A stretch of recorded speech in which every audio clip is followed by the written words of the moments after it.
Mais avant cela, retour sur l'actualité politique avec le mouvement des Gilets jaunes, dont les médias ne parlent plus que sous l'angle de l'antisémitisme et de l'atteinte à la République.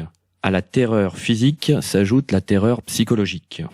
Oui, après ces visages éborgnés qu'on voit partout à la télévision, avec une répression absolument sanglante, avec la réactivation des voltigeurs qui avaient été supprimés, il faut le rappeler, après l'assassinat de Malek Oussekine dans les années 80. Donc vraiment une répression très dure, s'ajoute une opération de terreur psychologique à l'encontre du mouvement et des participants, en les accusant d'antisémitisme, puisque les médias insistent particulièrement sur des faits annexes comme 2 boîtes aux lettres taguées avec des croix gammées ou un commerce tagué en jaune avec écrit Juden. Donc ces 2 faits ont créé une atmosphère où la République serait en danger, où on serait dans une atmosphère de nuit de cristal dans les années 30, etc. À cela s'ajoute un nombre incalculable de sondages sur le complotisme. On en a un par semaine. Sondage de l'IFOP, Conspiracy Watch, Fondation Jean Jaurès. On est abreuvé de sondages sur le complotisme et avec effectivement ces sondages tendant à montrer qu'il y aurait une explosion de l'antisémitisme en France. Alors d'abord, il faut rappeler certaines bases sur les chiffres de l'antisémitisme qui sont fournis au grand public. Et la première base, et c'est un fait absolument essentiel à comprendre, c'est que les chiffres de l'antisémitisme sont fournis par le service de protection de la communauté juive, donc qui est un service de protection communautaire composé souvent d'anciens militants du Bétar ou de la Ligue de défense juive, donc qui sont des milices d'extrême droite sionistes en France.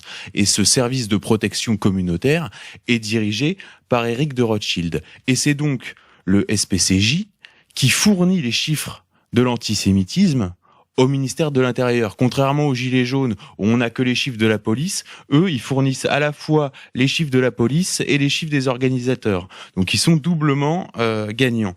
Alors, en plus, on est en plus à l'époque des fake news, où on nous rabâche avec ce terme-là, et il est évident que ce qu'on appelle agression antisémite est pour le coup le véritable royaume des fake news.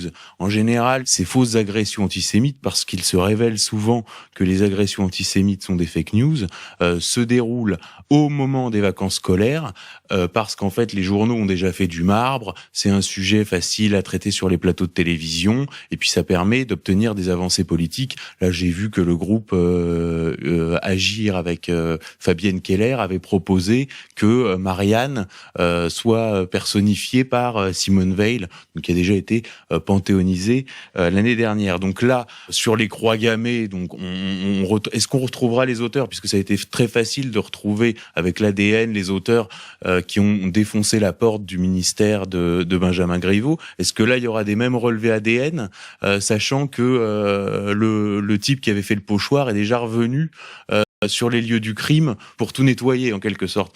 Juste pour rappel, la dernière agression antisémite, c'était en décembre, donc déjà pendant les vacances de Noël. Là, on approche des vacances de février, donc vague d'agression antisémite, vacances de février, marbre dans les journaux.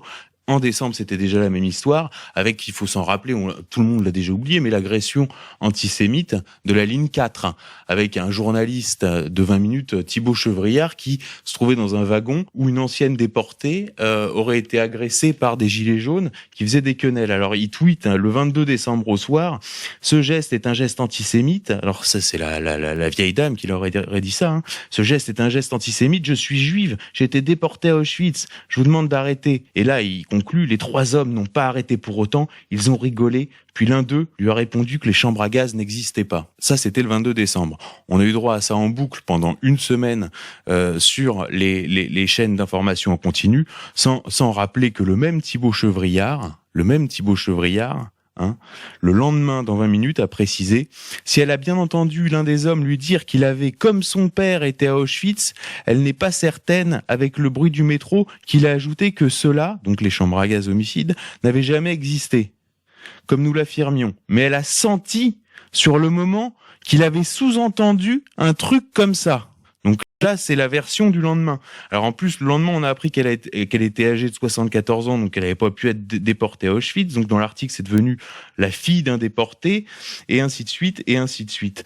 Et donc, si vous voulez, c'est quand même systématiquement ce qu'on observe. Alors, je voudrais sur cette question, parce que c'est pas du tout du complotisme, et tous les intellectuels juifs de haut niveau savent très très bien ce qu'on est en train de raconter. Et donc, je voudrais Vincent, donc on a mis des citations de côté, hein, que tu nous cites Jacques Attali.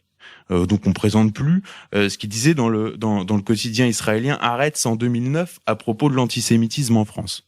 Alors, il disait non, il n'y a aucun problème. Affirmer le contraire est un mensonge, un pur mensonge. Je crois que ce n'est tout simplement pas vrai. C'est de la propagande israélienne.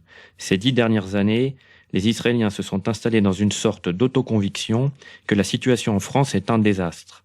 C'est une propagande très dangereuse, c'est ridicule, je suis un exemple que cela n'est pas vrai. Et alors une autre citation d'Isaac Bashevis-Singer, donc c'est un écrivain de langue yiddish qui était prix Nobel de littérature en 78. Et il écrit dans un livre qui s'appelle Conversation avec Isaac Bashevis-Singer. Donc, quand le juif se met une idée en tête, il ne peut plus penser à rien d'autre. Prenez, par exemple, le juif qui se bat contre l'antisémitisme. Il en trouvera partout, même sur une île déserte ou au milieu du désert. Il est tellement obsédé qu'il en devient comique parce qu'il est incapable de voir une exception à la règle. Ou alors, il se crée des règles qui n'existent pas. Donc là, on est exactement dans cette situation-là. Hein, ça devient comique, c'est-à-dire qu'il faut absolument expliquer que les gilets jaunes sont des chemises brunes, hein, ça a été dit.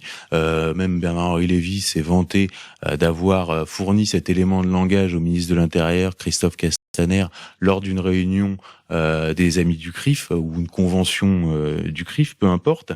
Et sur les règles qui n'existent pas, précisément, ces fausses agressions servent à faire avancer la loi et à créer des règles qui jusque-là n'existaient pas. Alors, sur les fausses agressions antisémites, on reviendra, évidemment, on reviendra pas plutôt sur la fausse agression du rabbin Fari, qui se automutilait avec un couteau, Alex Moïse, qui s'appelait lui-même sur son téléphone pour se laisser des messages antisémites, l'affaire du RERD. Alors, rappelle beaucoup de ces fausses agressions qui entretiennent comme ça une espèce de tam-tam, comme dirait Céline, permanent dans les médias, une espèce de bruit de fond, sont alimentés par le bureau de vigilance contre l'antisémitisme, donc le BNVCA, qui est animé par Samy Gozlan. Oui, Alain Sam Gozlan, dit Samy Gozlan, un ancien commissaire de police qui donc a créé le Bureau national de vigilance contre l'antisémitisme et qui centralise les plaintes depuis Netanyahou. Voilà, alors il est installé en Israël. Alors ce qu'il faut savoir, c'est qu'il avait été coopté au comité directeur du CRIF par Richard Prasquier à l'époque, et que le même Richard Prasquier avait fini par le virer car il le jugeait incontrôlable. Alors vous voyez, pour vous donner le niveau de sérieux, alors si vous voulez faire une idée assez précise, vous pouvez regarder Samy Gozlan, le flic cachère, qui a été diffusé sur Arte en décembre 2018, hein, c'est pas du tout à charge, mais déjà regardez ça, ça vous donnera une idée du personnage. Alors par ailleurs, sur cette question des provocations, ça peut aller très très loin. Hein, là, on est encore à un niveau assez bas, mais ça peut aller très très loin. Et il faut toujours se méfier des agents provocateurs qui jouissent d'une grande publicité dans les médias. Et là, l'exemple le plus connu, c'est évidemment Daniel Burroughs, donc ce juif américain qui était membre du parti nazi américain et qui est même devenu le leader du Ku Klux Klan dans les années 60. Hein, il y a un film qui a été fait dessus qui s'appelle Danny Balint avec Ryan Gosling, qui est vraiment excellent et qui est bien meilleur que le très surcoté American Historics. Et d'une manière générale, toutes les organisations néo-nazis antisémites américaines ont été très largement infiltrées par ce genre d'agents provocateurs qui avaient intérêt précisément à entretenir un climat d'antisémitisme, parce qu'il faut que l'antisémitisme existe. Hein, sinon, c'est le business qui tombe en quelque sorte, et pour entretenir ce climat de terreur.